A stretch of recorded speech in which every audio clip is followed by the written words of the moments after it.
So the only reason why we add surfactant to this geyser is because the geyser will erupt on its own without us adding any surfactant to it.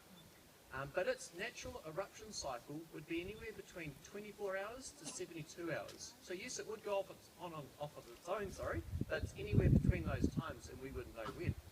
So the only reason why we add the surfactant to the geyser is so you guys can come and see it erupt instead of waiting out for a couple of days for it to go off on its own. So what's actually happening underneath the geyser here is just below ground level here, there is a large chamber of water. Now below that there's also another chamber. It's just right below that first chamber. The bottom chamber of water is reaching temperatures over 150 Celsius. So what's stopping that boiling water just erupting out of the geyser?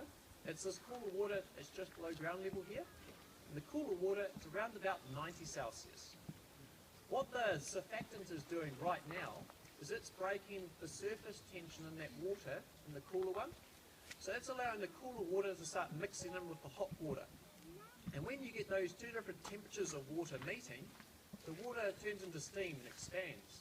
And it just keeps expanding and pressurizing and building up tremendous pressure. And it just gets to a point that the geyser will just suddenly erupt. When the geyser does erupt, it can reach up to heights of 20 meters, and the eruption is also known to last up to an hour as well. The initial eruption of the geyser is its most highest and its most strongest, and from there onwards it sort of slowly starts dying down. Now both chambers of water hold about 27,000 litres of water, so there is a fair bit of water just underneath the ground here.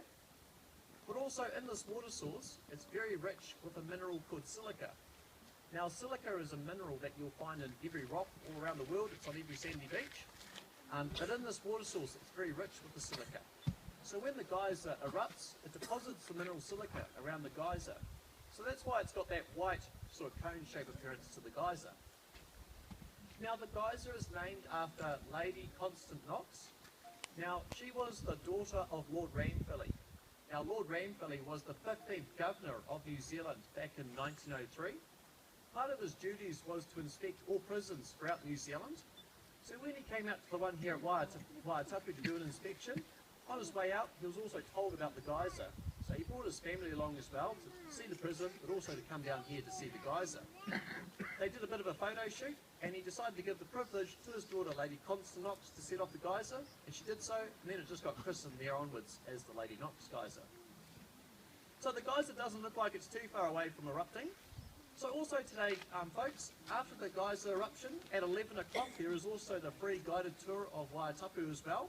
Now, that will be happening at 11 o'clock. The meeting point is by the ticket counter in the courtyard.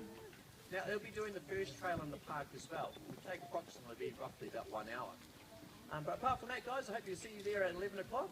I hope you enjoy the geyser eruption. It's about to do its thing, so I'll let you see it. Apart from that, I hope you enjoy the rest of your time here with us at Waitapu Thermal Wonderland, and thank you so much. Thank you.